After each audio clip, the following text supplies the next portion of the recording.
Hello everyone, welcome to my channel. I hope everyone is having a wonderful day. The studio lights of Good Morning Britain flickered like restless fireflies, each testing its glow before sunrise.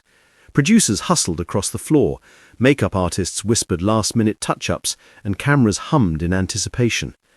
But the chair on the left side of the iconic breakfast desk remained conspicuously empty. Richard Madeley wasn't there. His absence, though only noticeable to the crew at first, soon ignited the kind of quiet unease that spreads faster than spilled coffee on the studio floor. Susanna Reid glanced at the vacant seat, then at her phone, then at the clock. Nothing. By 6:01 a.m., the first tweets appeared. "Where's Richard? Is he okay? Did he oversleep again, or has something happened?" By 6:15 a.m., concern had evolved into online speculation. Hashtags were blooming. Producers whispered. The show pressed on, but everyone felt the gravitational pull of that empty chair. Meanwhile, miles away, Richard Madeley stood on the damp grass of his back garden, wrapped in a tartan dressing gown, staring thoughtfully at an apple tree that was swaying in an overly dramatic breeze, as if nature itself were trying to rehearse a revelation with him.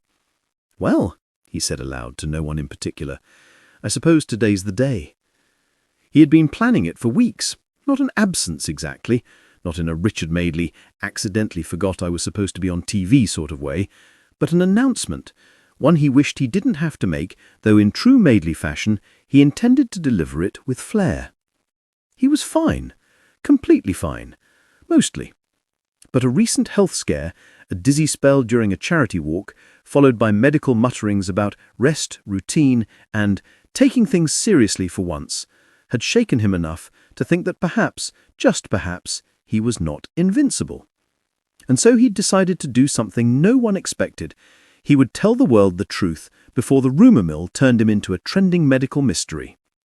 He stepped inside, sat at his kitchen table, poured a cup of builder-strength tea, and positioned his phone upright.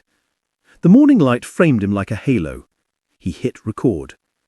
"Morning, everyone," he began, voice steady, eyes kind. "First of all, I'm not dead." He paused for comedic effect. It worked. Even the birds seemed to stop singing. "I know my absence from GMB this morning may have set off alarm bells. And I'm flattered anyone noticed, frankly, but I wanted to address things myself directly, so no one thinks I've run away to become a shepherd in Wales or joined a circus."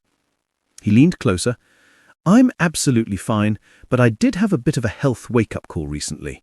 Nothing dramatic, nothing disastrous, but enough to remind me that even I," he gestured broadly with a grin, "am a mortal man who occasionally needs a breather.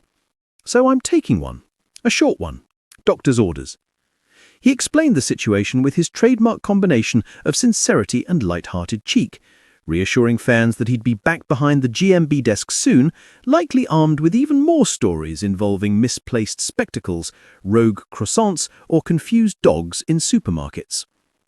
By 7:03 a.m., the video was online. By 7:08 a.m., hashtag #RichardIsFine was trending. Back in the GMB studio, Susanna Reid watched the clip on her monitor, relief softening her expression. When the camera light went red again, she smiled warmly.